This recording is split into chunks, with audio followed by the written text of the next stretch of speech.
So high, this is blog 4 of my series आणि आम्ही पोचलो आहोत चंदीगडमध्ये. आणि सच अ ब्युटिफुल सिटी, खरंच क्लीन आहे खूप.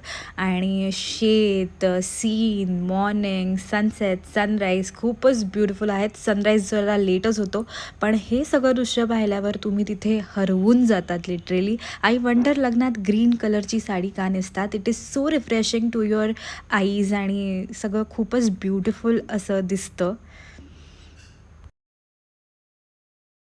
कसे आलोत की आम्ही आलो गुरगाववरनं कर्नालावरनं अंबालावरनं पानिपत सोनीपत आणि मग त्याच्यानंतर आता चंदीगडमध्ये आम्ही स्टे करणार आहे. आणि आज आम्ही चंदीगडला राहतो आणि त्याच्यानंतर उद्या सकाळी आम्ही निघणार आहोत मनालीला. So yes, so excited and I will keep you updated आणि thank you for watching. अच्छा, तुम्हाला ही ऑन द वे संत्री दिसतील चंदीगडमध्ये. आणि विंटर सीझनमध्ये हे खास येतात, खूप स्वीट असतात आणि 100 रुपयाला 2 किलो दिली आम्हाला आणि हे मी नक्कीच घेतलं आहे. खूपच भारी होतं. आणि coming to my favourite part, आम्ही चंदीगडला पोचलो, ऑब्व्हियसली पंजाबला आहे आणि पराठा इज मस्ट ट्राय. तर this was my first paratha of Chandigarh. So संध्याकाळी फ्रेश वगैरे होऊन आम्ही निघालो उबर करून. शास्त्री नगर सेक्टर 22ला आम्हाला कोणीतरी सांगितलं इथे स्ट्रीट शॉपिंग आहे आणि इथे खूप स्ट्रीट फूड वगैरे मिळतं. स्ट्रीट फूड वगैरे नव्हतं, बट इथे FC रोडसारखं इथे एक स्ट्रीट मार्केट आहे ज्याला शास्त्री नगर असं म्हणतात, जे सेक्टर 22मध्ये आहे.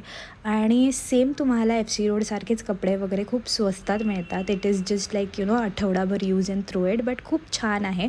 आणि आम्हाला इथे प्राचीन शिव मंदिर पण मिळालं. ऑफकोर्स, कारण का तुम्हाला माहिती आहे जिथे जिथे मी जाते तिथे तो असणारच आहे. आणि तुम्ही मला खूप विचारता की इतक्या लांब कशी गेलीस आणि बाय रूट आणि वगैरे तुम्ही कसे गेलात. तर हे सगळे आमच्याबरोबर असताना का म्हणून घाबरायचं आहे, कारण का इथे तुम्ही जसं बघताय सगळेच आमच्याबरोबर होते आणि इट वॉज सो वंडरफुल. खूप ब्लेस्ड फील करते मी. आणि ही आहे टमटम. तर it was my first ride in Chandigarh by टमटम आणि खूप भारी वाटलं. तिकडच्या टमटम आणि रिक्षा जरा वेगळ्याच आहेत आणि मी खूप एन्जॉय केलं. त्याच्यानंतर आम्ही डिनरला गेलो सेठी ढाबा इथे. तर इथे त्या ओनरनी स्वतःचेच फोटो इतके लावलेत आणि खूप ढाबा स्टाईल फूड आहे, जे खूपच फंकी आणि कलरफुल दिसणारा ढाबा. तर नक्की विजिट करा. तर आज पण आम्ही निघणार होतो 4:30 वाजता चंदीगडवरून मनालीला, पण आम्ही नाही जाऊ शकलो कारण का फॉग भरपूर आहे बाहेर. आत्ता 7:30 वाजलेत, पण इट फील्स लाईक 5:30 आहेत आणि फॉग खूप जास्त आहे.